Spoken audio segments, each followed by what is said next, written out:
Hoy podíamos comenzar parafraseando a Iker Jiménez, ¿no?, cuando dice bienvenidos a la Biblioteca del Misterio, ¿no? Porque de eso vamos a hablar esta tarde, de misterio. Para ello contamos con Luis, al que imagino que casi todos le conocéis. Es un investigador del misterio, un experto en rutas y bueno, hay que felicitarle porque la reedición de su libro La Vuelta a Toledo en 80 leyendas ha conseguido ser un bestseller en Navidades, ¿no? Estas cosas que pasan. Gracias a Luis, decía, y gracias a Javier por aceptar generosamente nuestra invitación para acompañarnos esta tarde. Javier Pérez Campos es periodista especializado en temas de misterio. Ha trabajado en diferentes medios, escritos, en la radio, pero sobre todo es conocido por su participación en televisión en el programa de Cuarto Milenio. Y actualmente también colabora en Milenio Live, ¿no?, que es este proyecto que hace Iker Jiménez en un canal de YouTube. También es autor de los libros En busca de lo imposible, Los ecos de la tragedia, Los otros y Los guardianes, que presenta esta tarde.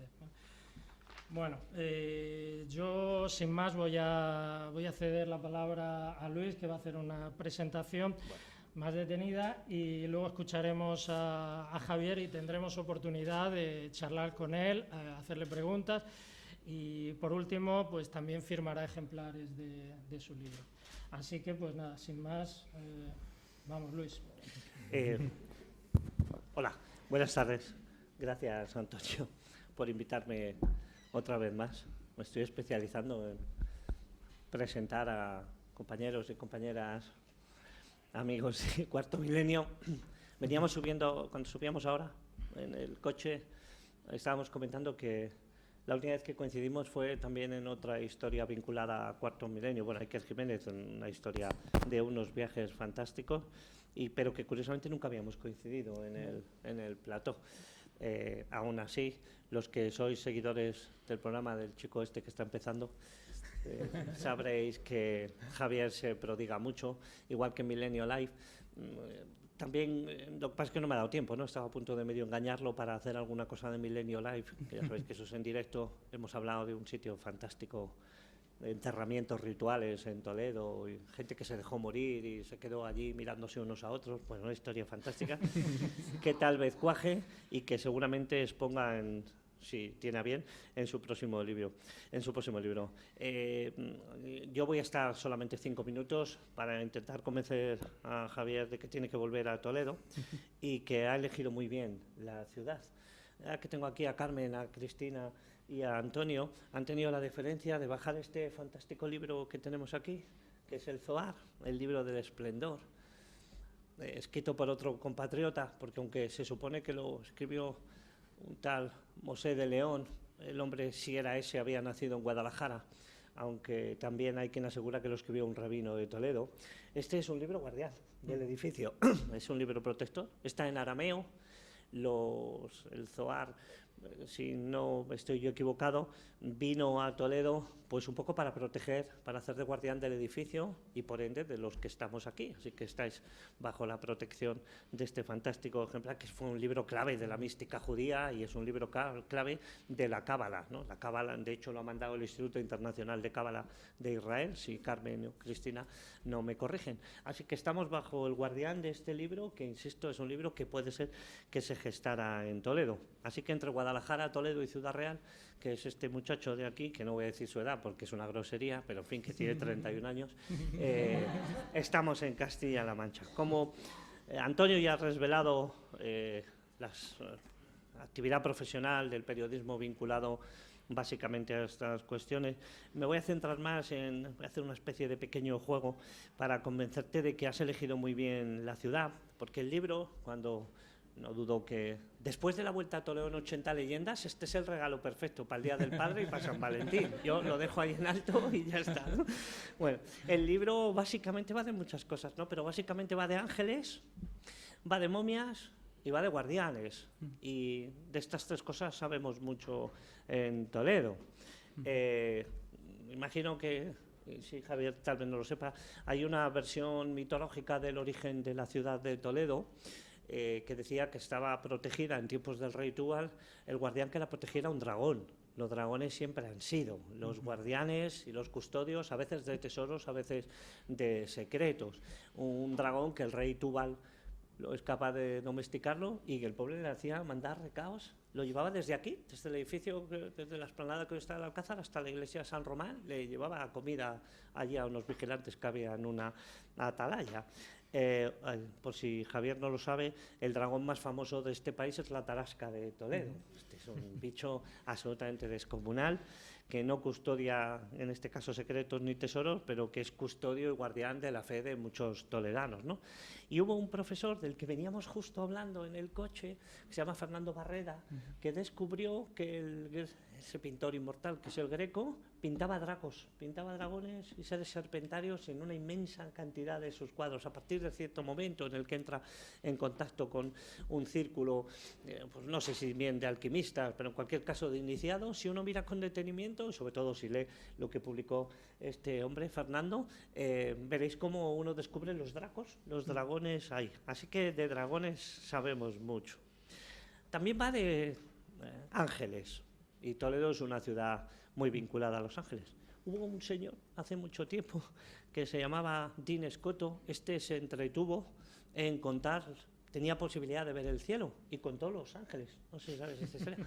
Contó los ángeles que había en el cielo, que salieron como 1.300 millones de ángeles. No sé cómo los contaría, porque para contar 1.300 millones de ángeles se necesita 7 vidas, pero este hombre los contó. Decía que había ángeles custodios, ángeles provocadores, ángeles violentos, magos reveladores y mudos. Mudos porque ya decía Ramón Llull que los ángeles no necesitan tener lengua ni boca para hablar. Por cierto, no tenían alas, dicen, iban vestidos. Lo digo porque como todavía en el Vaticano hay determinados teólogos enfrascados en esta cuestión del sexo de los ángeles, pues si hubieran hablado con este hombre les diría que la incógnita sigue ahí. Pero que lo que más había eran ángeles custodios, ángeles de estos que son los que nos guardan. Y de eso también sabe mucho Toledo, porque los que sois de aquí sabréis que tenemos un ángel custodio en la puerta de bisagra, al que le creció una espada para impedir que la peste volviera a engañar a la gente de la ciudad y ocasionara aquella matanza que hizo. Pero es que si te asomas por ahí, hay un ángel fantástico, que es el ángel guardián también de este edificio. Así que de ángeles sabemos. Por cierto, yo tengo un ángel custodio que es de un pueblecito que se llama Piedrabuena y que sale en tu libro. Sí, claro. Luego claro. te presento mi ángel custodio que está sentado por aquí. Es que el mío anda. El mío anda. Y es de Piedrabuena. Buen sitio. ¿Vale? Sí. A mí he de decir que con todo y con eso, como decía cierto literato, los ángeles que más me gustan son los ángeles del beso. Esto se da mucho por los parques y jardines porque necesitan de la humedad de la fuente, porque como no tienen boca ni lengua, pues para que no se le estropeen los labios. Así que de ángeles también sabemos mucho. Y por último, bueno, además en Toledo pasea uno por las calles de Toledo y además de un montón de dragones guardianes y custodios, hay un montón de angelitos, a veces más simpáticos, a veces un poco más feitos. Tenemos un cigarral del ángel, tenemos una calle del ángel, así que todo hacía prever que esto iba a ser la ciudad elegida para el próximo Los Guardianes 2. ¿Por qué Toledo?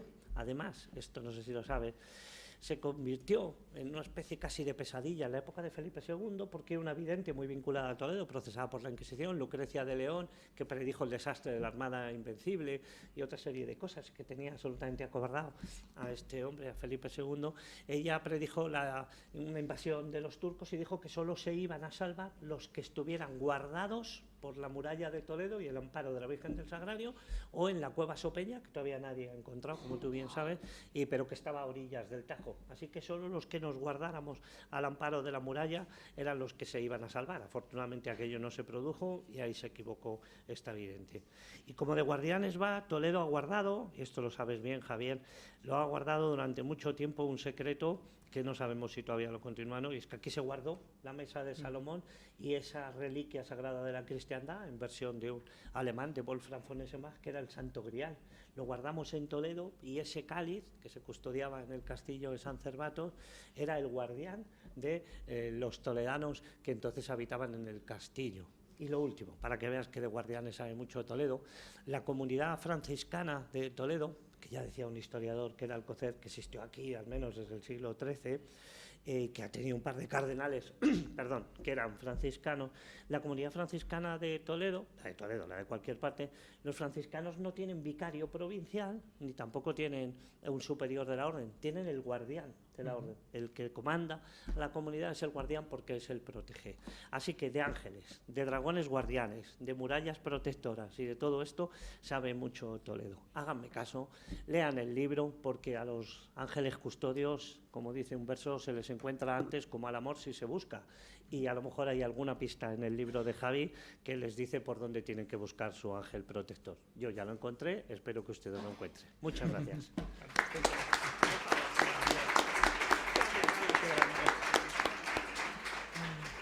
Qué bueno. Bueno, pues qué decir ahora, ¿no? Ya de aquí en adelante todo es decadencia, ¿no?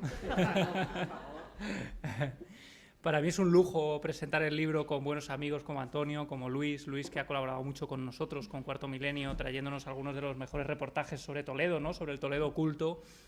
Y desde luego es un placer, y estar en un lugar como este, como la biblioteca, donde además, joder, pues ya lo contaba Luis, y fíjate qué casualidad, yo hace unos días estaba rememorando en mi biblioteca, porque hice un ex libris con un guardián, que os lo sellaré ahora, si traéis algún libro, tal, os pongo el sello, que es un sello muy chulo del guardián, y me estoy dedicando llevo meses ya, estampando el sello en cada uno de mis libros.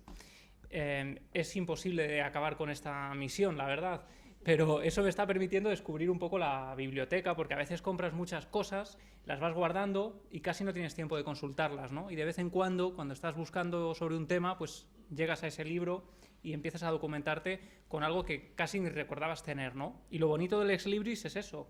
Y yo decía un poco y filosofaba un poco sobre eso, sobre las bibliotecas y los duendes de la biblioteca o los guardianes de la biblioteca.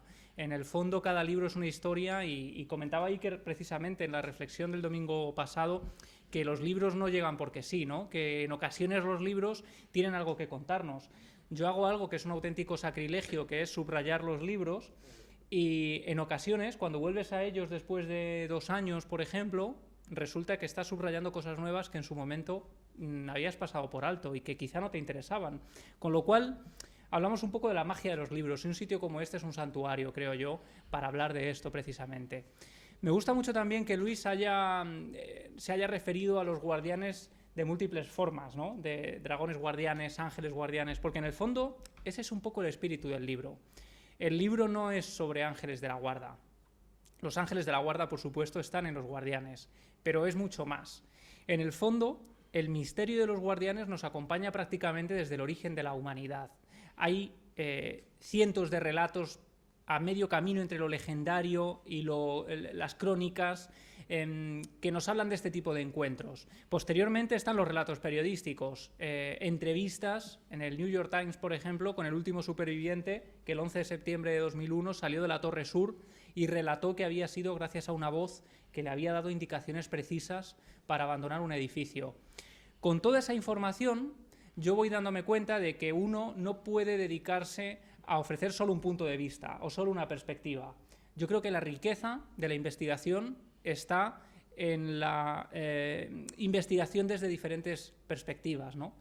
Por eso soy muy fan de Joseph Campbell, que es un mitólogo maravilloso, gracias al cual, bueno, él establece la teoría del monomito, es decir, cómo el mito se va prácticamente reproduciendo por igual a lo largo de toda la civilización, a lo largo de toda la historia, independientemente de las culturas, y cómo todas las historias parecen obedecer a unos patrones comunes, ¿no? El monomito está en Star Wars, está en Harry Potter, es decir, ha llegado a la actualidad y se sigue utilizando. Bueno, pues Campbell tiene una frase maravillosa que es la que abre el libro precisamente. Por eso yo recurro a Campbell constantemente. Y Campbell dice: el individuo tiene que saber y confiar, y los guardianes eternos aparecerán. Me parece una forma casi mágica, ¿no?, de empezar este relato.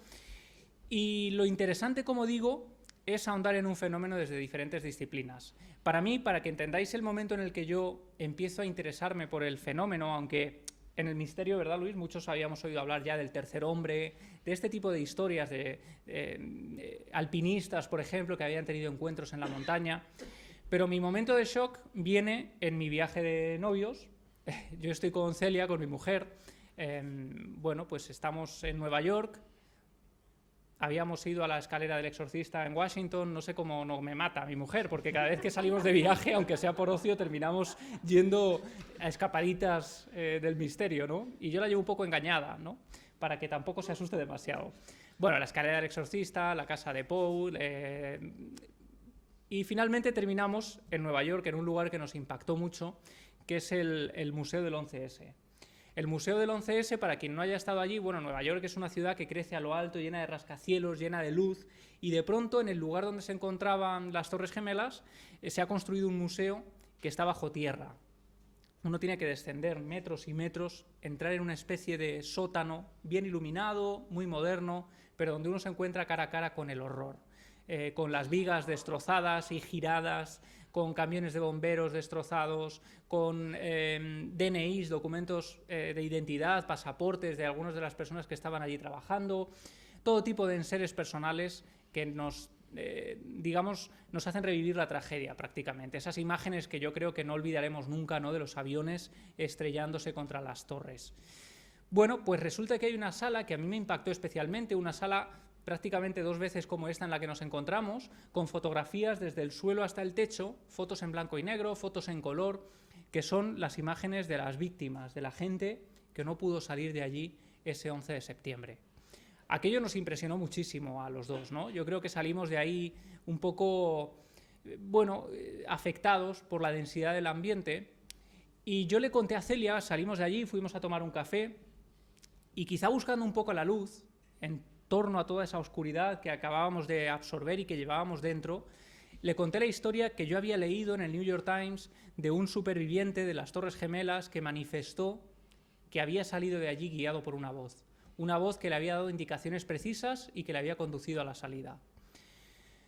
Bueno, en ese momento es cuando yo decido que tengo que localizar a este hombre, a Ron DiFrancesco, tengo que saber su historia personalmente y quiero saber otras tantas. Empiezo a investigar cuando llego a Ciudad Real, a mi casa, empiezo a indagar y me doy cuenta de que hay múltiples casos similares al de Ron DiFrancesco, casos prácticamente milagrosos que se producen el 11 de septiembre en las Torres Gemelas.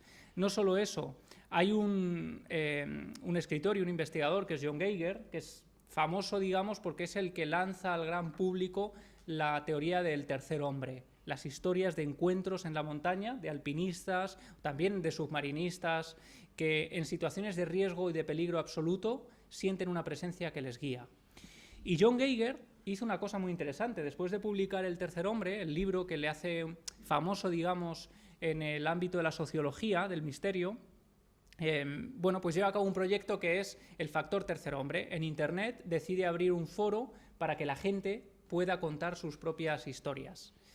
Bueno, pues alucinaríais si vierais la cantidad de relatos que había en ese blog, en ese foro, de gente que el 11 de septiembre se salva por diferentes razones, ¿no? Pero razones al fin y al cabo un tanto extrañas. Gente, por ejemplo, que se encuentra mal, que tenía una cita en la cafetería, en lo alto de la Torre Norte, y de pronto eso, el prácticamente sentirse desmayados, no poder levantarse de la cama, les mantiene en la habitación del hotel y eso les salva la vida.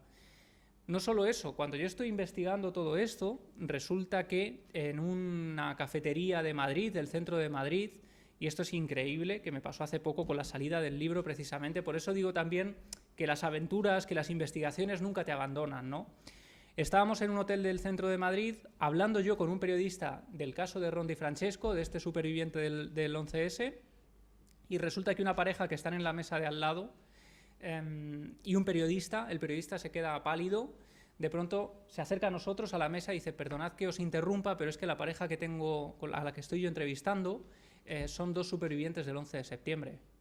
Entonces yo me quedo helado, automáticamente dejo al pobre periodista con el que estaba hablando, lo dejo ahí aparcado y empiezo a hablar con esta pareja, ¿no? Y me cuentan que efectivamente ellos estaban allí, que consiguen prácticamente esquivar todo el caos, pero que uno de sus mejores amigos estaba en la cafetería de la Torre Sur, en lo alto, y que minutos antes del impacto, cuando ya él escucha un estruendo de un avión, ve sus gafas temblando en la mesa donde él se encuentra, y eso hace que rápidamente, casi por instinto, coja las gafas y empiece a bajar escaleras hacia abajo. Y eso le salva la vida, ¿no? Bueno, nos dimos los teléfonos rápidamente, quedamos en vernos y en saber más de todo esto, pero al final las historias son alucinantes y van saliéndote al paso. Y el libro no solo es un libro de encuentros con lo sobrenatural, sino es también la historia de un periodista que se obsesiona por algo y quiere saber más. Por ejemplo, yo relato cómo durante un año estoy intentando localizar a Ron DiFrancesco, escribiendo a los periódicos que le entrevistaron, hablando con unos y con otros. Llego incluso a descargarme un listín telefónico de Canadá. Cuando ya descubro que él está en Canadá, pues me bajo el listín de Canadá y busco DiFrancesco, pensando, bueno, habrá 4 o 5 DiFrancesco. Bueno, pues no, resulta que es un apellido muy común y me llevó meses ahí en ratos libres. No miré la factura, la verdad, no preferí ni mirar. Pero al final, de la manera más surrealista, consigo dar con Ron, ¿no? Yo pensando incluso que la historia de Ron DiFrancesco podría ser una de estas historias falsas que se van replicando por la red, porque yo he perseguido algunas de esas y te das cuenta de que, bueno, que esté en la red no es fiable ni muchísimo menos. Yo recuerdo, por ejemplo, un ejemplo muy gráfico es la historia de un niño que habían llevado al cine, había visto Paranormal Activity 3, me parece, y había muerto del miedo en el cine. Cuando yo descubro esa noticia, la típica historia, ¿no?, que hemos oído ya desde el estreno del Exorcista, que esos desmayos en el cine, que en ese caso sí se produjeron. Bueno, yo empiezo a investigar, resulta que tirando del hilo doy con el periódico que publica la fuente original. Allí no quieren pasarme con el redactor que ha redactado la noticia y al cabo de hora y media en esa página web desaparece la noticia del niño muerto viendo Paranormal Activity. El problema es que en el resto de páginas que habían replicado la noticia y la habían copiado y pegado sin ningún pudor, se mantiene. Y si uno acude hoy a verla, ahí está la noticia. Con lo cual, los que estamos acostumbrados a manejar información en el día a día, sabemos que este tipo de cosas ocurren y hay que tener cuidado. Pero mi intención era que si el caso de Ron DiFrancesco era falso, lo iba a contar exactamente igual, ¿no? Me parecía interesante también la sociología un poco del fenómeno. Y resulta que no, que al final consigo localizar a este hombre, a este canadiense, y me cuenta una historia sorprendente. Cuando consigo ganarme mi confianza después de otro año escribiéndonos, enviándole información de cosas que yo estoy investigando, documentando, pues Ron se atreve a charlar conmigo y bueno, y hacemos esa entrevista. Y lo interesante del caso de Ron DiFrancesco, que es un poco paradigmático y se puede extrapolar a otros tantos que aparecen en el libro, es que él me cuenta su encuentro con la muerte, ¿no? En su caso, además, nosotros hemos visto las imágenes, hemos vivido prácticamente el atentado del 11 de septiembre en directo. Fue uno de estos impactos que uno no olvidará y que seguramente si os preguntara a cada uno de vosotros dónde estabais o qué estabais haciendo, lo recordáis a la perfección, ¿no? ¿Cómo os enteráis, cómo veis esas imágenes? El caso es que Ron lo que me cuenta es el atentado desde dentro. Cómo viven esos momentos de tensión, de miedo, las cosas que suceden, las llamadas telefónicas de los amigos a sus seres queridos prácticamente despidiéndose, las llamadas de afecto, de amor. Lejos de pensar en un escenario caótico, la gente en sus últimos instantes intentó ponerse en contacto con los suyos, casi como guardianes de carne y hueso también, ¿no?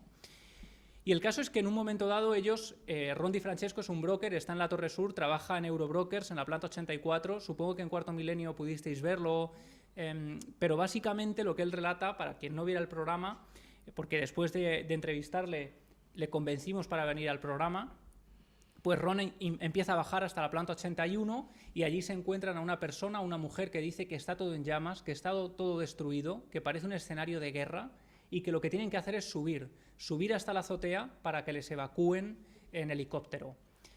En ese momento nadie piensa en un atentado. Ron DiFrancesco me cuenta que lo que creen es que ha caído un ascensor y que por eso no funcionan tampoco los ascensores. Todos echan a correr hasta la azotea, pero al llegar a la planta 90 aproximadamente son incapaces de abrir las puertas de seguridad y allí se empiezan a pelotonar decenas y decenas de personas. Y por los efectos del humo que sigue subiendo, la gente se empieza a desmayar delante de Ron. Y es en ese instante cuando él dice que escucha una voz clarísima, una voz potente, que le llama por su nombre y que empieza a darle indicaciones precisas y concretas. Esa voz le va indicando la escalera por la que tiene que bajar, por dónde tiene que saltar, incluso le obliga a atravesar columnas de fuego, digamos que contradiciendo el sentido común, ¿no? Lo que uno haría es esquivar el fuego y sin embargo esa voz le va diciendo que tiene que atravesar ese fuego.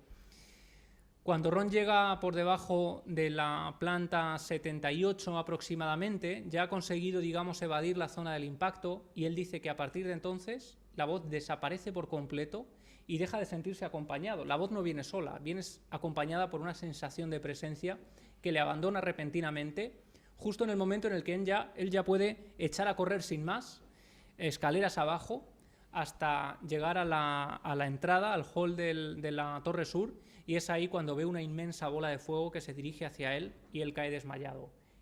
Los bomberos son los que lo sacan a rastras de ahí, convirtiéndolo en el último hombre que abandona la Torre Sur con vida. Ron DiFrancesco se despierta 4 días más tarde en el hospital sin saber qué ha ocurrido, sin imaginar siquiera que las Torres Gemelas ya no existen y sin saber que ha sido, digamos, víctima de un atentado que cambiaría, ¿no?, la historia incluso y la geopolítica a nivel mundial. Pero él mantiene que ahí hay una voz que le ha salvado la vida.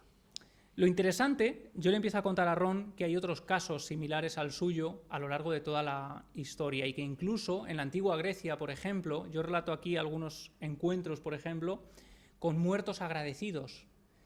Gente que encuentra un cadáver en la montaña, les da un digno entierro, y eso es interesante, lo del entierro digno, que aparece también en las cantigas de Santa María, el muerto que viene a pedir un digno entierro para su cadáver. Cuando le da el entierro digno aparece el fantasma del difunto y le dice no subas a la embarcación porque va a haber una tormenta, va a haber un naufragio y nadie va a sobrevivir. Y gracias a que obedece al consejo del difunto, se salva efectivamente de esto. Pero ocurre constantemente. Resulta que en las crónicas a las que yo recurro, porque como os decía, esto es una aproximación multidisciplinar, ¿no? Por un lado están las entrevistas a gente como Ron DiFrancesco, pero por otro lado está la inmersión, por ejemplo, en los archivos históricos. ¿Qué nos cuenta la prensa de la época o qué nos cuentan las crónicas? Bueno, pues en prensa hay algunos casos a principios del siglo XX, por ejemplo, como el del Guarata, un barco que de pronto en uno de sus camarotes, uno de las personas que va a bordo, 1913, Jack Sawyer, tiene una premonición. Dice que en mitad de la noche se despierta y ve una figura agazapada a los pies de la cama, con un pañuelo con sangre en una mano y con una espada en la otra, y prácticamente interpreta que es un mensaje funesto, que es la muerte prácticamente representada delante de él, y dice que tiene que bajar inmediatamente de ese barco en cuanto pueda. Con lo cual, en la siguiente parada, Jack Sawyer baja del barco, avisa al resto de la tripulación de que hagan lo mismo. Nadie le obedece porque creen que ha sido una pesadilla sin más, y sin embargo el Guarata termina naufragando y convirtiéndose en uno de los grandes enigmas, digamos, de la navegación, porque no se encuentra ningún rastro de este barco. Y Jack Sawyer siempre mantuvo que le habían advertido de que esto iba a ocurrir. Y esto ocurre constantemente. Si imaginamos casos, por ejemplo, de vuelos que han terminado accidentándose, ¿no?, y estrellándose, pues hay bastantes casos de gente que ha renunciado a su pasaje en el último momento. Yo entrevisté en su día incluso con el caso del IB-612, un avión que se estrelló en Iberia en los años 70, y hubo gente que a última hora decidió no volar por extrañas premoniciones, entre comillas. Claro, ahí uno se plantea también, en el mundo de los sueños, qué hacer. Si uno tiene miedo a volar, lógicamente, antes de coger un avión, puede soñar con este tipo de cosas y puede que no suceda nada. Y ahí es cuando el sentido común te plantea que tampoco uno puede dejarse orientar constantemente por este tipo de cosas, ¿no? Hay una entrevista que a mí me impresionó, que tiene precisamente que ver con los sueños, que es la de Maisabel Lasa. Maisabel Lasa es la viuda de Juan Mari Jáuregui, que fue gobernador de Guipúzcoa.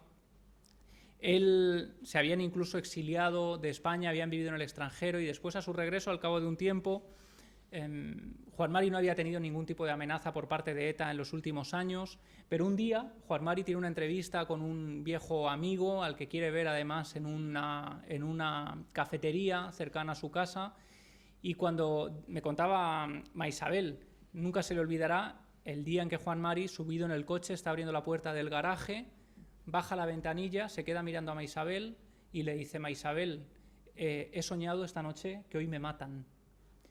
Maisabel se queda helada, nunca había escuchado nada similar por parte de su marido, pero no sabe cómo reaccionar. Y ella dice: anda, no digas tonterías. Él sigue su curso, sale del garaje y efectivamente, pocos minutos después, es asesinado en esa cafetería en Tolosa, cuando de pronto alguien se acerca por detrás y le pega un tiro en la cabeza, ¿no? Supongo que, bueno, además este caso ha aparecido recientemente en un documental de Movistar que está muy bien sobre ETA, y aparecía Ima Isabel. Y bueno, son estas cosas que a ti se te quedan grabadas, ¿no? Porque en el fondo es una buena diatriba. Cuando uno tiene un sueño tan impactante que es incapaz de contenerlo y termina contándoselo a alguien, ¿qué hacer, no? ¿Qué hacer ante ese tipo de sensaciones? Cuando un sueño se sale de lo común, cuando un sueño tiene más fuerza de lo habitual, uno no sabe muy bien cómo reaccionar. Y aquí, digamos, hay diferentes vías para continuar. Lo interesante, como os decía al principio, es analizar los casos desde diferentes disciplinas. Y fijaos, a mí hay algo que me llama mucho la atención, y son los lugares en los que siempre ha habido una leyenda, una tradición, y en la actualidad la gente sigue manifestando ver fenómenos extraños o apariciones de este tipo. Hay un lugar que es los Andes, la cordillera de los Andes, que es un lugar lleno de leyendas, de mitología, ¿no? En Sudamérica, de pronto, se empieza a hablar, los incas empiezan a hablar de los guardianes de los Andes, de los apus, los dioses de la montaña, a los que había que adorar para pedir su beneplácito, para pedir su protección, y allí incluso se llevaban niños que eran sacrificados en honor a los apus, en unas edificaciones que se están descubriendo desde los años 80, que son los adoratorios de altura, una especie de templos en la montaña para pedir la protección de los apus. Y ahí se están encontrando momias de niñas de corta edad, de 12, 13 años, que eran sacrificadas allí durante un ritual que duraba varios días, eran sometidos a un tipo de alimentación muy preciso para, digamos, bueno, pues para adorar a estos seres mitológicos. Y fijaos qué interesante cuando resulta, y en el libro aparecen varios de estos testimonios, que hay decenas de personas que en esta cordillera sagrada se han encontrado con el guardián, con el apu de la montaña, y este les ha salvado la vida. Gente pues como Isabel Supé, una mujer que un día, bueno, una experiencia traumática, pierde a su compañero que la acompaña en una travesía por el Condoriri, en Bolivia, y de pronto dice que al cabo de la noche, al llegar la oscuridad, empieza a ver unas figuras densas, negras, que se acercan desde la lejanía, y conforme se van acercando van, digamos, alargándose de manera imposible los brazos, las piernas, y a ella le aterran tanto que le impiden dormir, le impiden dejarse llevar por el sueño. Estas figuras terminan salvándole la vida porque la mantienen despierta hasta que llega un equipo de rescate, dispuesto, por cierto, a bajar 2 cadáveres de la montaña, porque pensaban que era imposible que nadie sobreviviera allí durante los 3 días que pasó Isabel. Y esto es una constante. Los lugares donde hay este tipo de mitos son lugares de encuentro, hasta el punto de que la ciencia, y esto es muy interesante, la ciencia se ha interesado también por este fenómeno. Hay un estudio que yo menciono en el libro, un estudio de la Universidad de Israel, varios neurólogos, que lanzan una hipótesis, y a mí me parece muy interesante. ¿Por qué las grandes religiones de la historia tienen momentos o episodios cumbre en la montaña, ¿no? Encuentros con lo sagrado en la alta montaña? ¿Por qué grandes montañas, como decíamos, como los Andes, como el Olimpo, ¿no? Ese tipo de lugares, digamos, considerados medio mitológicos, medio sagrados, tienen esa vinculación con lo sobrenatural? Y ellos dicen, quizá tenga que ver con la hipoxia, con la falta de oxígeno en el cerebro. Quizá los alpinistas que acuden allí o las personas que en su momento subieron a estos lugares tuvieron este tipo de visiones místicas propiciadas quizá por la falta de oxígeno en el cerebro. Ellos lanzan esa hipótesis, pero en ese estudio, bien interesante, dicen, de acuerdo, esto está muy bien, pero ¿y qué sucede con las apariciones que ocurren en tu propio domicilio? O que ocurren en lugares como las Torres Gemelas el 11 de septiembre, cuando ocurren, digamos, en situaciones más cotidianas. Y resulta que ocurren situaciones más cotidianas. Hablando precisamente de la ciencia, hay un neurólogo al que yo siempre referencio también, que es Oliver Sacks. Claro, Oliver Sacks, ¿cómo no hablar de él en este tipo de testimonios? Oliver Sacks, en su propia consulta, empezó a recibir casos de personas que decían que habían tenido estas experiencias. Hay uno que él cuenta muy impactante, que es el de una paciente que llega allí y dice que está pasando una terrible depresión, y una tarde, cuando está a punto de suicidarse, dice que escucha una voz y empieza a ver una presencia que se forma delante de ella. En este caso no tiene nada que ver con ningún ser querido ni con nadie conocido, sino que es una presencia que tiene aspecto prácticamente decimonónico, algo muy extraño, y escucha en su cabeza una frase que dice: no lo hagas porque el dolor que sientes ahora no volverá.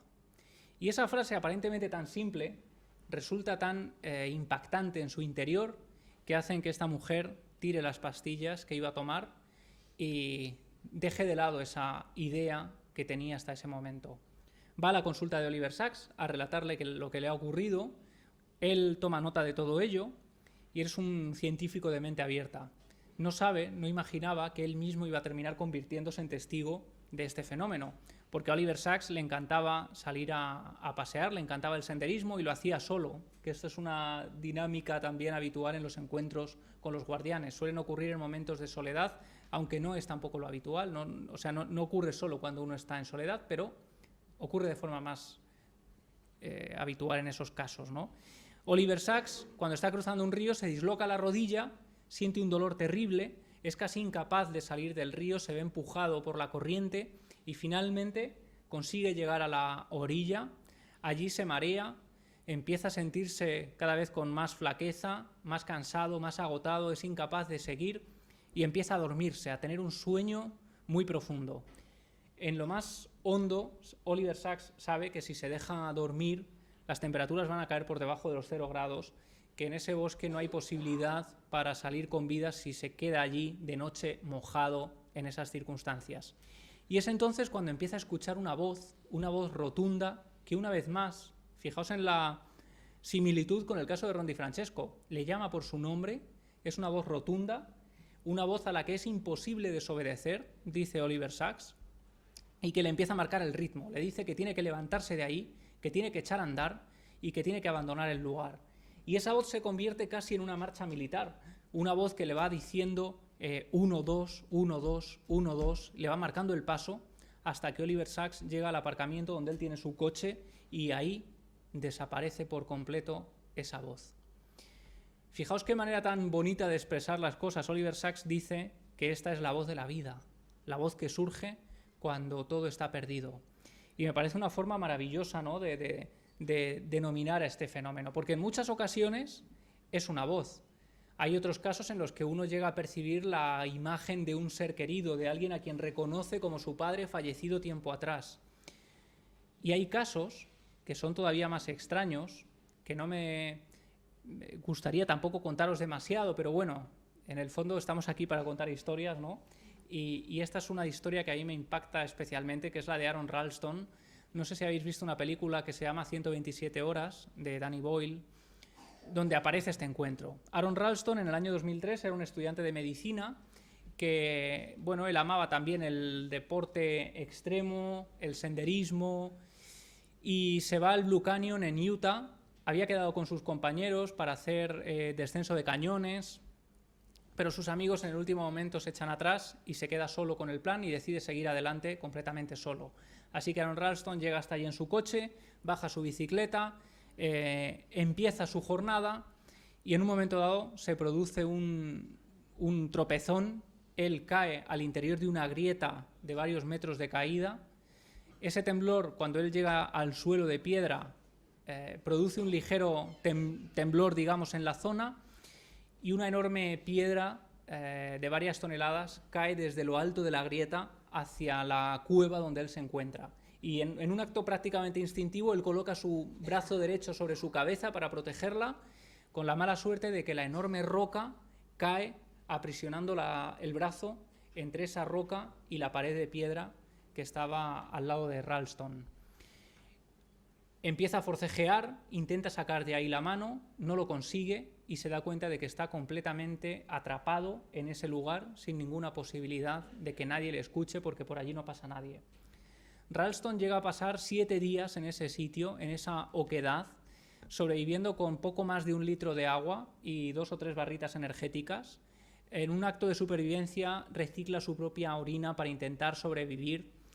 Y él va contando, porque tiene una pequeña cámara de vídeo, él va haciendo una crónica con absoluta frialdad, que a mí me sorprende, ¿no? Pero va contando cómo es su estancia en ese sitio, hasta que el 7º día se da cuenta de que no va a salir de allí y toma una decisión. Saca una pequeña navaja que tiene en su bolsillo y graba su nombre en la roca.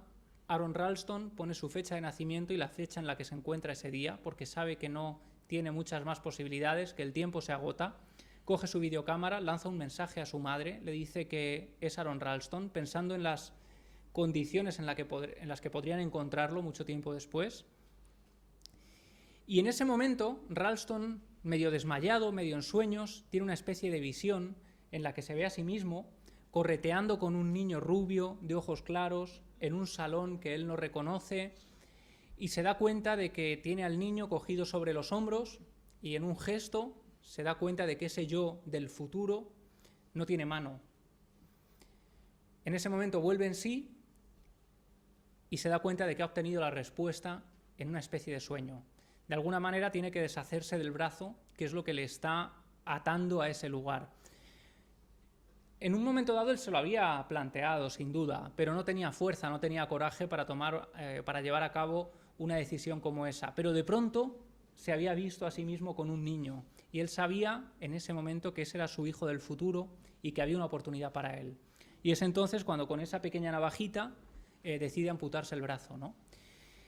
Desde luego es una historia de supervivencia brutal, porque Ralston no solo deja ahí parte de sí, sino que además echa a caminar durante varios kilómetros hasta que una pareja que está caminando por la zona lo encuentra prácticamente como un muerto en vida. Y fijaos, aquí hablamos de muchas cosas, ¿no? Hablamos también de cómo es el instinto de supervivencia.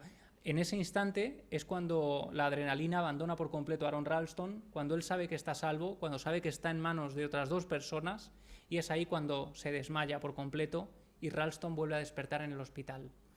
Lo interesante es que Aron Ralston, y esto lo cuenta en su libro, que se tradujo a España como 127 horas también, él cuenta que en ese momento él salía con sus amigos, salía de fiesta, no tenía ninguna pareja estable.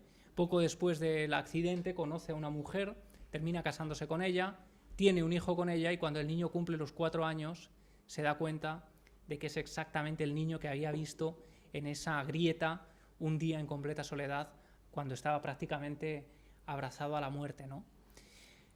Y estas historias son las que a uno de alguna manera le dan que pensar, porque si se trata de la sugestión, si se trata de alucinaciones complejas, si se trata realmente de encuentros sobrenaturales que nos salen al paso, nos plantean muchas hipótesis, ¿no? Por ejemplo, y esta es una de las que atormenta a Ron DiFrancesco, y así me lo confirmaba él, ¿por qué hay personas que no viven estos encuentros? ¿Por qué hay gente que no tiene esta suerte? Él me decía que el 11 de septiembre perdió a muchos amigos a los que quería, que tenían familia y que merecían tanto como él una segunda oportunidad y no tuvieron esa suerte. ¿Qué ocurre con este fenómeno?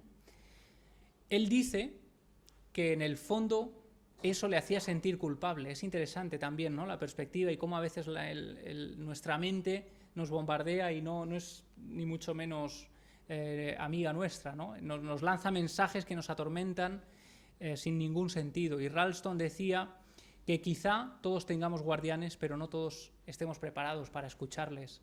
O quizá no era su momento y llegaron ahí porque tenían que suceder de esta forma. Como veis, hay muchas caras, muchos rostros para un fenómeno, hay muchas vivencias, pero a mí lo que me llamaba la atención era no solo el misterio en sí, sino la lección de vida que toda esta gente ha sacado de una experiencia que espero ninguno de nosotros tengamos que vivir, ¿no? Porque no es solo el encuentro con el misterio, es también el encuentro con la muerte, el haber visto la muerte de cerca. ¿Y qué aprende uno de todo eso? Bueno, pues fijaos, el último caso, para tampoco bombardearos demasiado, ¿no? Pero en muchas ocasiones los investigadores se han convertido en testigos. Oliver Sacks era uno de ellos y el otro es John Geiger, del que os hablaba al principio. John Geiger, autor del libro El tercer hombre, cuando publica ese libro, vive una experiencia, yo creo que de las más terroríficas que uno puede vivir, que es la muerte de su hijo recién nacido. Eran 2 niños mellizos y nace con una afección cardíaca. La madre sufre un parto, digamos, complicado y con ella todavía hospitalizada grave. Los médicos llegan y le dan a él la noticia y un papel que le dice: tienes que tomar la decisión de si quieres que mantengamos vivo artificialmente a tu hijo o tomamos una decisión drástica para ahorrar sufrimiento al pequeño, ¿no? Imaginaos ese momento para John Geiger. Acaba de publicar El tercer hombre, un libro de encuentros con lo sobrenatural, y él tiene que firmar ese documento sintiéndose responsable de la muerte del pequeño recién nacido. Llega a casa y esto va afectando a la familia de una manera terrible. Es un auténtico drama. Geiger se encierra en su estudio durante mucho tiempo, intentando encontrar respuestas. Empieza a investigar sobre el fenómeno de los ángeles de la guarda, de por qué, si existe un Dios, podría permitir este tipo de cosas. Y es entonces cuando John Geiger, en la completa soledad de su estudio, siente una presencia enorme que le llena por dentro, siente una voz que le dice estoy bien, y siente una fuerza repentina que él, de manera inconsciente prácticamente, reconoce como su hijo fallecido, pero dice que en un estado diferente, como despojado de cuerpo y como si fuera un alma poderosa que está ahí para darle fuerza. Y de manera repentina y de manera prácticamente inexplicable a nivel médico, John Geiger va dejando atrás la depresión en la que estaba sumido gracias a esa experiencia, ¿no? Y es ahí cuando John Geiger empieza a investigar el fenómeno de los ángeles y termina publicando El efecto ángel, que no se ha editado en España, The Angel Effect, que es brutal también. Él cuenta ahí esta experiencia que él vive y empieza a relatar otros encuentros de personas que en situaciones límite han tenido encuentros con estos ángeles, entre comillas. Ángeles, hablábamos de ángeles de la guarda, hablábamos de ángeles custodios y ángeles que a veces también son los propios seres queridos que uno lleva y que identifica irremediablemente como este tipo de figuras. Con lo cual, lo interesante al final, la conclusión de todos estos casos, es que efectivamente hay una realidad que somos incapaces de explicar. Evidentemente, cuando alguien supera una depresión de manera milagrosa, entre comillas, o cuando alguien perdido en la montaña es capaz de encontrar el camino de vuelta sin que nadie físico se lo indique, es porque ahí está ocurriendo algo que a priori somos incapaces de explicar. Luego podemos entrar en este tipo de alucinaciones complejas, en si la mente, nuestro cerebro, que es un arma prodigiosa, es capaz de almacenar información para solo ofrecérnosla en ese tipo de situaciones límite. Las hipótesis son todas, ¿no? Pero hay un factor humano que evidentemente es el que a mí me interesa. Y es, como os decía, el mensaje que uno saca después de este tipo de encuentros. Y fijaos qué curioso, yo creo que lo único que tienen en común todas estas personas, porque cada una ha tenido una experiencia diferente, han sido atentados como el de las Torres Gemelas, han sido gente perdida en la montaña, ha sido gente pasando una depresión en su domicilio, ha sido gente, que esto me lo contaban también, que en el interior de su propio coche, cuando se estaban quedando dormidos a las 2 de la madrugada tras un viaje largo, conduciendo en completa soledad, escuchaban una voz, cuando ellos llevaban dormidos pocos segundos, escuchaban una voz que les llamaba por su nombre y les despertaba cuando estaban a punto de salirse de la carretera. Gente que en un escape de gas en su domicilio, de pronto, una vez más, estando al borde del desmayo, escuchaban una voz que les despertaba y eso les cuenta de que había un olor fuerte y de que tenían que abandonar la casa. Bueno, pues esto ocurre, aunque nos cueste entenderlo. Las explicaciones pueden ser múltiples, como digo, las causas pueden ser múltiples. El tipo de llamada es muy diferente entre unos casos y otros, pero el mensaje que dejan suele ser el mismo. El mensaje que suelen dejar y que obligaron a Ron DiFrancesco a seguir adelante y a tantos otros es que la vida solo es una, que la vida es un regalo que se nos ha dado, que puede acabar en cualquier momento y que la única posibilidad que tenemos de ser, digamos, merecedores quizá de esa segunda oportunidad es ser consecuentes y vivir la vida a partir de ese momento. Ron DiFrancesco pudo, por ejemplo, reducir su jornada laboral, dedicarse más a su familia. Él me decía que salía mucho más en bici con sus hijos, que viajaba siempre que podía y que esos vecinos a los que nunca saludaba cuando se cruzaba con ellos, porque vivía prácticamente en su mundo, pues de pronto en ocasiones los invitaba a casa a tomar un café.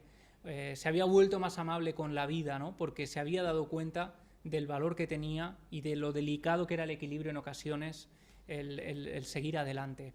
Esto es algo que tienen todos en común y yo creo que es interesante el darse cuenta finalmente de que el mensaje es que efectivamente pueden existir unos guardianes que no sabemos de dónde proceden, pero que están ahí y que evidentemente en ocasiones hacen un trabajo que no podría salir de manera aleatoria.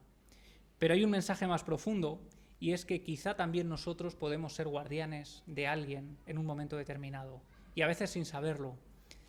Ron DiFrancesco se pasó a formar parte de un fondo de ayuda financiera a las familias afectadas por el 11 de septiembre.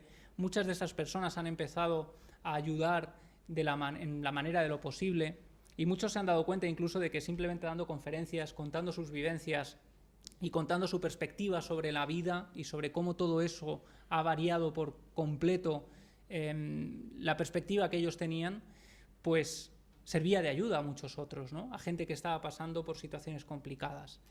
Y ese es el mensaje, yo creo, que al final los guardianes podemos ser cualquiera de nosotros, solo tenemos que estar abiertos a las señales y creo que también hay que ser un poco generosos cuando vemos que hay alguien en una situación complicada. Ahora que estamos en un momento de frialdad absoluta en el que cuando ocurre algo vamos a grabar en lugar de ir a echar un cable, a echar una mano, bueno, pues yo creo que nosotros también podemos ser guardianes de alguien y eso nos da un valor especial, ¿no? No somos un saco de huesos que hemos venido aquí a pasar los días sin ningún sentido.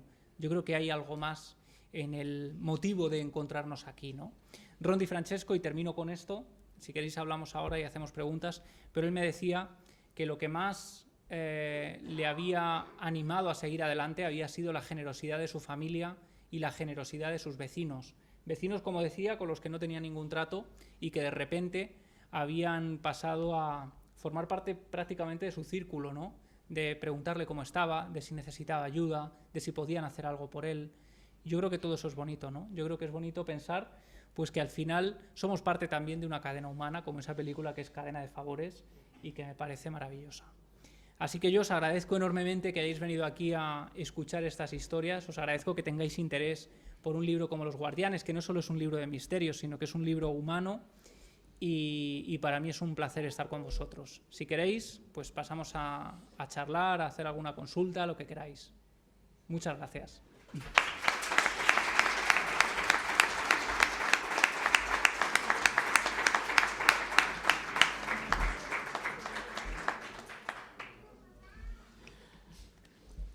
Bueno, ¿os animáis con alguna pregunta o alguna historia que queramos contar? Vemos ya allí una mano levantada, por favor. Yo creo que actualmente en el modo de vivir que tenemos hoy, que no nos preocupamos más que somos egoístas, nos interesa solamente lo de uno, vivimos, trabajar. O sea, la vida que se lleva es frenética y no tenemos el tiempo ni la capacidad para reflexionar en un momento dado y decir hasta aquí y vamos a hacer si lo que yo estoy viviendo merece la pena. No, muy interesante la reflexión, porque además mi idea, fíjate, ahora no tanto, ¿no? Pero durante un tiempo uno se va encontrando con cierta resistencia cuando habla de estas cosas, ¿no? Cuando habla de un mundo espiritual o de un mundo, oye, que uno no está diciendo que exista, pero está abriendo la hipótesis a que puede haber algo que nosotros somos incapaces de percibir, ¿no? Y a mí esa resistencia tan habitual, esta mofa constante, me parece interesante, ¿no? Porque creo que hay un trasfondo que quizá tiene que ver con todo eso. Quizá no interese tanto que nos planteemos quiénes somos, que nos preocupemos por lo que llevamos dentro, por lo espiritual, sino más por lo, digamos, económico, ¿no? Por lo material, por lo que se puede tocar, por lo que se puede manejar, por lo que se puede comprar y vender, y quizá interesa más que estemos en esa mentalidad de vamos a comprar, vamos a producir, Porque si nos metemos en la filosofía, si nos metemos en la poesía, si nos planteamos ese tipo de cosas, de si merece la pena, a lo mejor ahí de pronto pueden generarse determinadas revueltas, determinados movimientos que no interesen, ¿no? Y cuanto más fría sea la sociedad, cuanto más aborregados, mucho mejor. Y yo creo que esto, por eso, lo que hacemos, o lo que hace Luis con las rutas, este tipo de cosas, pues son también un poco resistencia, ¿no? Es una resistencia a todo eso y es demandar, oye, que también tiene que haber lugar para la poesía, para el sentimiento, para la sensación, para las posibilidades, para la esperanza, ¿no? ¿Alguna pregunta más? Yo, bueno, me ha encantado escucharte. Veo que te has convertido en un alumno aventajado de Iker, que tu capacidad para narrar, para contar, para seducir un auditorio me ha parecido impresionante. Muchas gracias. Y a mí lo que me ha impresionado es cómo cambian las personas después de estas experiencias límites, ¿no? Cómo se dan cuenta que la vida, como decías, es muy frágil y hay que vivirla y hay que tener en cuenta a la familia y a los que nos rodean. Me parece una enseñanza de un carácter humanista muy, muy válida. Mira, fíjate, hace una semana estaba hablando con un íntimo amigo que es un profesor de filosofía de la Universidad de La Laguna, y él decía que había estado intentando un tiempito montar, hubo un inicio de una asociación nacional, pero que aquello no cuajó, de algo que en Estados Unidos sí que funciona muy bien y en otras partes, ¿no? En Inglaterra, en Alemania. Es la figura, un poco para hacer coaching y algo similar, pero nunca terapia, ¿no? La figura del filósofo acompañante, que me parece súper interesante, ¿no? Y ahora es verdad que hay un movimiento de determinadas empresas que están más en la línea de que esa parte de la responsabilidad social corporativa tomárselo más en serio, que no sea el mero trámite al que te obliga la legislación española, ¿no? Y que hay muchas empresas que están empezando a posicionarse a favor de ese tipo de cosas, que no es terapia, ya hay 200.000 terapias alternativas y no alternativas para sacar adelante a la gente que tiene dificultades y problemas, pero esta figura del filósofo acompañante estaba empezando a cuajar. Él habla desde su conocimiento de Tenerife, ¿no? Pero estaba empezando a cuajar porque lo que ellos habían conseguido demostrar a través de la universidad, en un pequeño estudio con las 20 o 30 empresas que habían hecho el trabajo, es que había mejorado la productividad, había mejorado la venta de los productos que fuera, y te estoy hablando que igual era una empresa que vendía leche en polvo, ¿vale? Sí, claro. Es decir, que no estaban hablando de otra cosa, pero que gracias a esta figura del filósofo acompañante, que pone un poco también el acento, ¿no?, en esa parte más humana, más social, lo que veníamos comentando, ¿no?, que ya está bien de corre, pégate con el de al lado, levántate media hora antes y compite con el de al lado, ¿no? Eso es. Esto que en el ámbito educativo hace mucho tiempo ya se tiene como más superado, ¿no?, el no competir tanto, en las empresas sigue siendo bestial. Es que organizan un evento todos los años que se llama Heiser, ahí en Tenerife, y todas las empresas van orientadas ahí porque se dieron cuenta que al principio lo hacían llevando a los gurús de las ventas y a gente que no hacía nada más que aleccionarles sobre tienes que correr más, tienes que vender más, tienes que alcanzar más objetivos, y que la gente acababa pues con trastornos, con depresión y sin conseguir objetivos más allá del jefazo superior, ¿no?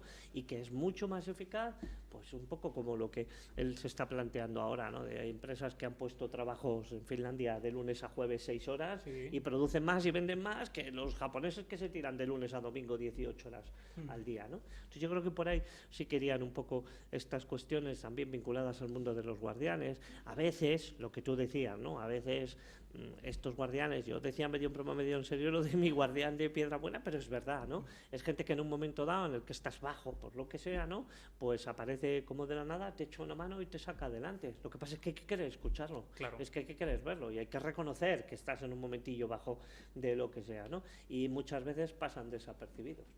Sí. Pero están, ¿eh? Los guardianes de carne y hueso existen, sin ninguna duda.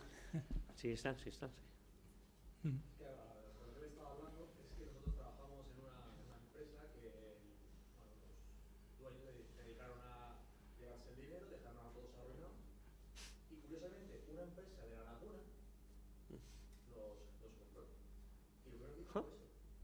Qué bueno. Qué bueno.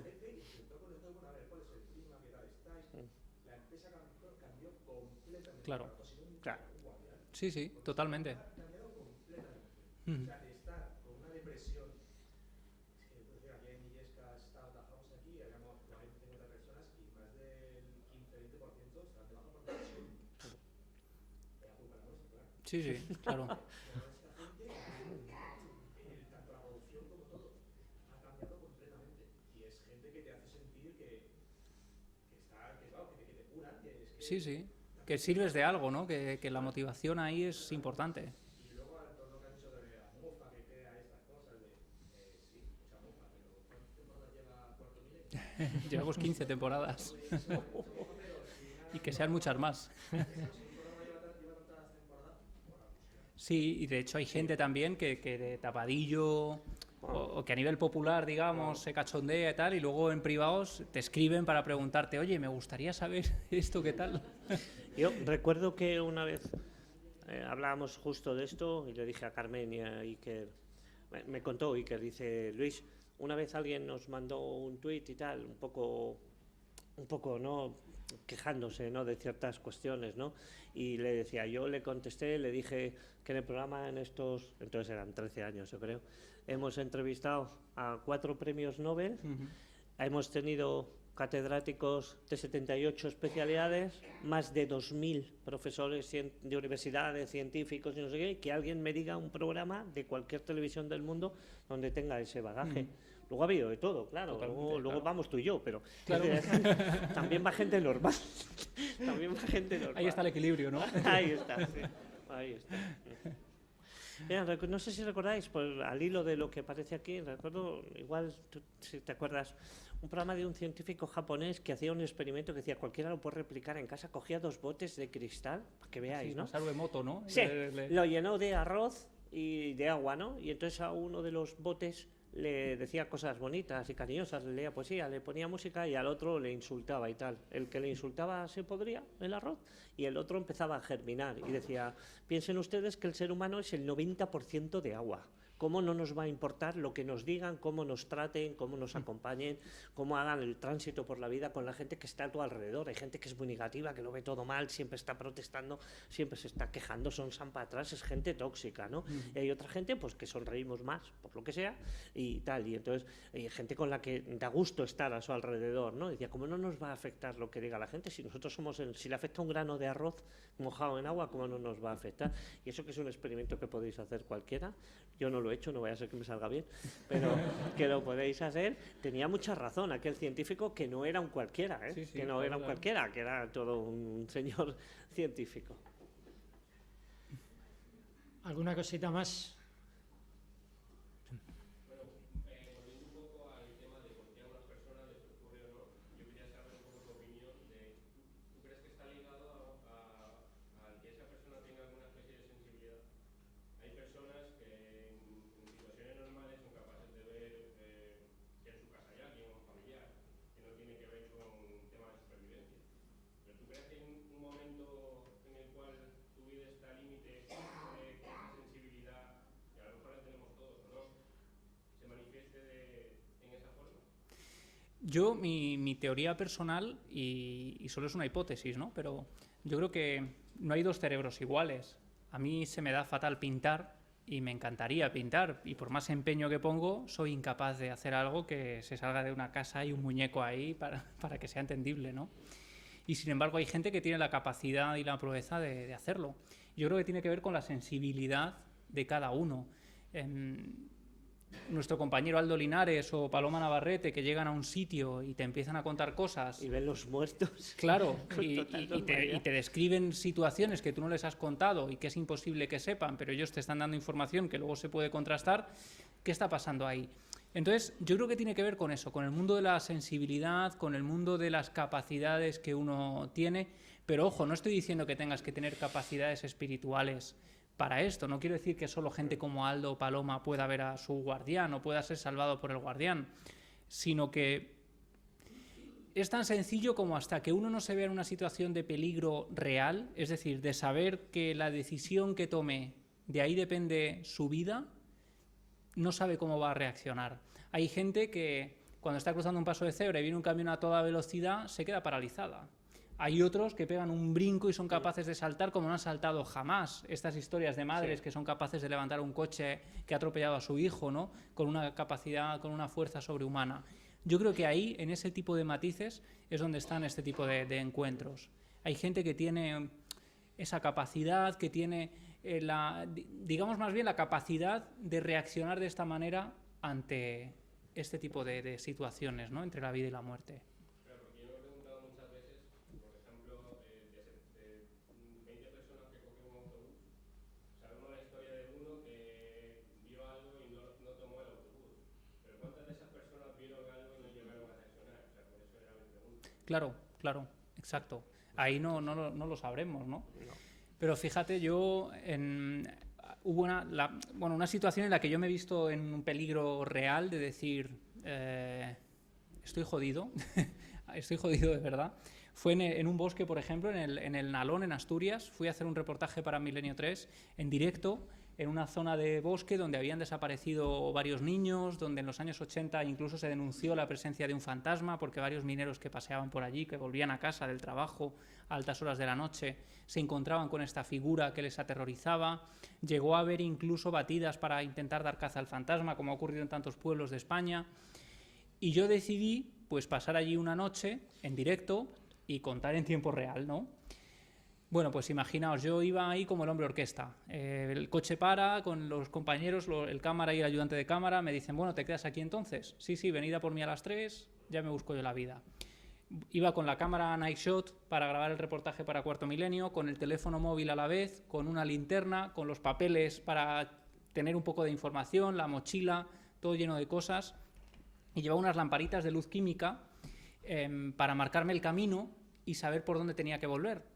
Porque desde ese día, yo ya cada vez que voy a hacer una inmersión nocturna, digamos, en un bosque, pues vas por la mañana, lo ves todo con tal, te familiarizas un poco de día y de noche es otra cosa, pero ese día no lo hice. Bueno, pues fui poniendo unas barritas de luz química, entré en el programa en directo, empecé a hablar, a contar la historia del bosque y de pronto a las 2:30 de la mañana más o menos me doy cuenta de que llevo ya un buen rato andando sin poner las lucecitas porque se me había olvidado por completo. Y entonces empiezo a girarme y veo que todo el bosque es igual y que no sé por dónde he venido. Empiezo a tener unos sudores fríos y fijaos, la situación, por eso os cuento esta historia, la sensación que tuve en ese momento es que todos los sentidos se agudizaron de repente, tenía la capacidad como de pensar con absoluta frialdad, yo nunca habría pensado, pero de pronto empecé a escuchar el río muy a lo lejos y dije, voy a andar hacia el río. Y una vez que llega al río, malo será que eche a andar y no llegue a algún pueblo. Entonces llegué al río, empecé a andar, y finalmente a lo lejos veo una especie de fulgor verde y era una de estas barritas. Y gracias a eso ya llego a la luz y empiezo a orientarme. Pero en una situación normal de tranquilidad, quizá yo no habría llegado a escuchar el sonido del río, o no habría llegado a ver ese fulgor a 300 metros en mitad de la noche. Sin embargo, ahí, cuando uno sabe que la situación puede ser grave, todo cambia, ¿no? Y la forma de actuar es muy diferente. Bueno, en esa, ya como anécdota para rematar la historia, pero cuando consigo llegar ahí, vuelvo a tener cobertura, de pronto recibo como 200 mensajes, llamadas perdidas de mis padres, de tíos de Valencia que yo no recordaba haber conocido nunca, de amigos. Resulta que Iker en tiempo real había dicho, estamos intentando contactar con nuestro compañero y no damos con él. Y así durante varias veces, ¿no? Ya conseguí a las 3:45 llamar a Fermín, oye Fermín, que es de la producción, oye, que estoy bien, decidlo en el programa al menos antes de que acabe, porque la gente se va a pensar que tienen que mandarme equipos de búsqueda aquí. Y bueno, finalmente se quedó en un susto, ¿no? Pero muchos, de hecho, pensaron que había sido todo como un cebo del programa para alimentar ahí exacto, ¿no? El morbo, el interés del público. Y mientras yo jodido en el bosque, pasando frío y asustado de verdad, ¿no? Y bueno, yo creo que todo tiene que ver un poco con eso. Las situaciones entre la vida y la muerte cambian por completo la perspectiva y yo creo que aumentan esa percepción que uno tiene, ¿no? No digo a nivel sobrenatural, digo la percepción de los sentidos a todos los niveles. Y quizá ahí es donde se produzcan este tipo de encuentros. Por añadir un poco más, yo leí en un reportaje hace un tiempo, no sabía decirte muy bien de dónde, en el que hablaba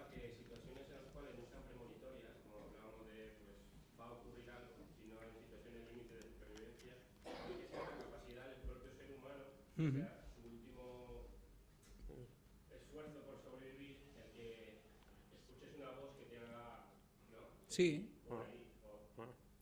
¿Has leído algo de esto también? Sí, sí, sí. Es otra de las hipótesis que hay. Digamos que un instinto extremo de supervivencia sea capaz de lanzarte este mensaje, este último mensaje, ¿no? Lo interesante del mensaje es que sea capaz de decirte dónde está la salida a un nivel tan concreto, ¿no? Quizá el cerebro está almacenando información a nivel inconsciente y en ese tipo de situaciones te lanza la información casi como un GPS prodigioso. Oye, a mí el misterio del cerebro me fascina también. Pensad que, esto lo cuentan los neurólogos, el ser humano en general solo usamos el 10% de nuestra capacidad cerebral. Luego está Donald Trump, que no llega al 10%, pero en general la gente normal usa el 10% del cerebro. Y hay cosas que son absolutamente inexplicables. Yo recuerdo que todos los años le ponía a los alumnos en la facultad el vídeo, lo podéis buscar en internet. Hay un pianista chino que es ciego, pues es ciego y es el mejor pianista del mundo, ¿verdad? Es TEA, es autista profundo, no verbal, y pues es autista y es el mejor pianista del mundo, pero es Down puro, además, no por traslocación ni un sujeto mosaico, ¿no? Tiene un CI inferior a 50, ¿no? Y ese está considerado uno de los 10 mejores pianistas del mundo. Es un chico que no es autónomo, no sabe ni vestirse solo, no sabe autodirigirse, le llevan al piano, él no sabe leer una partitura ni en braille ni nada, simplemente lo escucha y es capaz de reproducirlo. Eso con la ciencia en la mano es imposible, a menos que admitamos que ha activado una parte de su cerebro donde está inteligencia musical y esto la ha desarrollado hasta cotas inesperadas. Toca cosas que no se atreven a tocar ni los que han gestado la partitura. Toca piezas que solo tocan 10 personas en el mundo, ¿no? Y este chico es así, y sin embargo no sabe ni vestirse solo. Eso, insisto, con la ciencia en la mano no es posible, a menos que haya activado una parte de su cerebro que a día de hoy para la neurología es desconocida. Pues quién no nos dice que algún día encontremos una respuesta ahí, ¿no? De que escuches una voz en tu interior que has activado no sé qué parte del cerebro y te diga, tira por allí o vete para el oeste, que por ahí es por donde dice la estrella que tienes que salir. ¿Vale? Es buenísimo. Yo quería hacerte yo he tenido la oportunidad de conocer a Aldo, a Paloma y a Sol, que vinieron por Toledo a casa de un amigo. Ya podéis imaginar para qué. Aldo me sorprendió porque me parecía una persona muy tímida, muy callada. Y yo que sigo el programa y muchas veces vas con él, veo la cara de estupor que tú vas poniendo según él va contando cosas. Decís tanto tú como Iker que no le habéis contado nada. Y veo cómo te va cambiando a ti la cara. ¿Qué sientes tú cuando algo empieza a decir veo esto, veo lo otro? Y se te nota en la cara, pero tú te callas, ¿no? Claro, claro. Quería hacerte esta pregunta. Él luego se ríe de mí porque dice que pongo cara de Mazinger. Me dice, sí, has vuelto a poner la cara de Mazinger. Porque él me llama así, porque, claro, tú por un lado has estudiado un poco todas las hipótesis de cómo uno a nivel no verbal le está dando información a un vidente, ¿no? Existen un montón de estudios sobre cómo el vidente puede leer tu rostro. Los videntes hablamos en ese caso de los que no tienen ni idea y los que inventan un poco lo que pueden, ¿no? Pero yo con Aldo y con Paloma de repente me di cuenta de que había algo que se ganó mi confianza en el minuto 1. El primer reportaje que tengo que viajar con Paloma es a una casa particular que me había escrito a mí la mujer, con lo cual no había posibilidad de filtración por ningún sitio, en un pueblo de Córdoba que es Villanueva del Duque, y yo a Paloma le digo, Paloma, vamos a ir a Córdoba, sin más, no le digo Villanueva del Duque siquiera. Llegamos a Córdoba, vamos a por un coche de alquiler. Ah, pero no era en Córdoba. Bueno, es que nos tenemos que desplazar un poquito. Y Paloma dice, ya empezamos. Y en el tren yo decía, claro, imaginaos, yo venía de ver el programa y uno tiene siempre sus dudas, ¿no? De cómo será todo esto. Y yo pensaba, seguro que Paloma en el viaje va a intentar sacarme información, me va a hacer preguntas. Y yo la llevaba al lado y la miraba y iba leyendo el periódico. Y yo decía, no entiendo nada, esta mujer no se interesa, no me está intentando sacar información. Y llegamos a la casa sin más dilación, se bajó del coche, entró. Paloma, mira, esta es la familia. Ah, qué familia tan maja, tal. Bueno, aquí tenéis plantitas. Si tenéis plantitas y están vivas, es que esto está bien, esta zona está bien.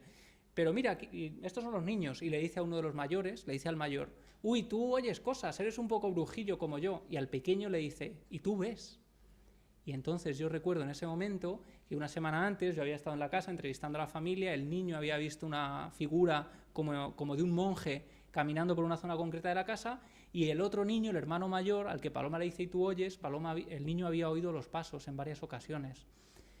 ¿Cuáles son a nivel estadístico las posibilidades de lanzar un órdago como ese y acertar de esta manera? Pero es que luego Paloma empieza a hablar del monje que camina por esta zona y hace este recorrido tan concreto y llega a la planta de arriba y ahí ya es cuando alucino del todo, porque dice que hay una mujer muy fea, muy gorda, con muchos dientes y con poco pelo. La mujer y el marido se miran entre ellos y los dos dicen, es la tía Carmen.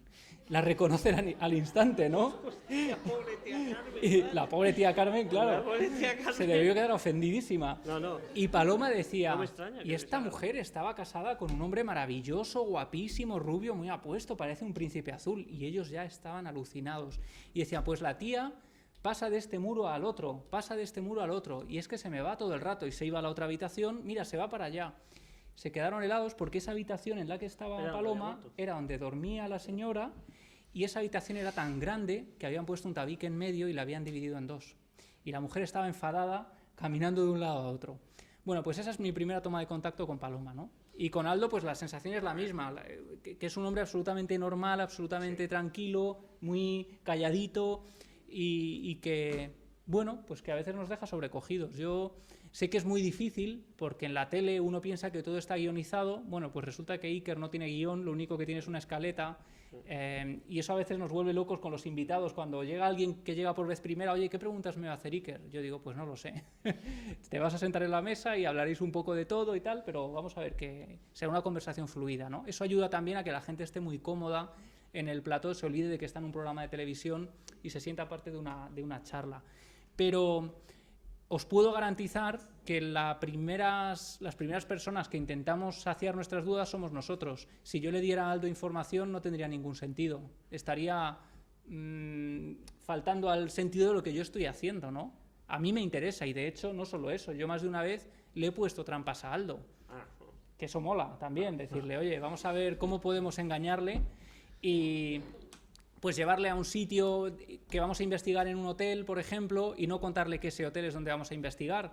Y decirle, bueno, venga, vamos a dejar las maletas, nos tomamos una horita de descanso, cenamos aquí en el hotel y luego nos vamos al sitio. Y Aldo, venga, vale, genial. Se va Aldo a la habitación, llegamos a cenar, nos sentamos y ya le veo la miradita y me dice, oye, no sé dónde vamos, pero aquí habría que venir, ¿eh? Aquí hay cosas, aquí hay cosas. Con lo cual, oye, es que yo no sé cómo explicarlo y entiendo que la gente, porque hay mucha gente que no se lo cree. Bueno, yo lo entiendo perfectamente, no vamos a intentar convencer a nadie. Bueno, como veis, Javier tiene historias para dar y tomar y lo vamos a dejar aquí porque, bueno, queremos que firme unos libros, luego tiene que coger el tren, que se vuelve a Madrid. Muchas gracias a Javier por acompañarnos y, bueno, yo creo que está preparando otro libro, así que nos encantará que vuelvas con el próximo libro y que nos sigas contando tus historias tan impresionantes. Yo me lo he pasado muy bien, espero que el público también haya disfrutado. Ojalá. Oye, gracias a todos, de verdad, ha sido un placer, gracias a la biblioteca por el interés, a toda la gente que habéis venido y espero que disfrutéis mucho de estos guardianes y que si tenéis algún encuentro, espero que no en una situación como las que cuento en el libro, pero si tenéis algún encuentro nos lo contéis, que ahí viene mi correo y yo estaré encantado de escucharos. Muchísimas gracias.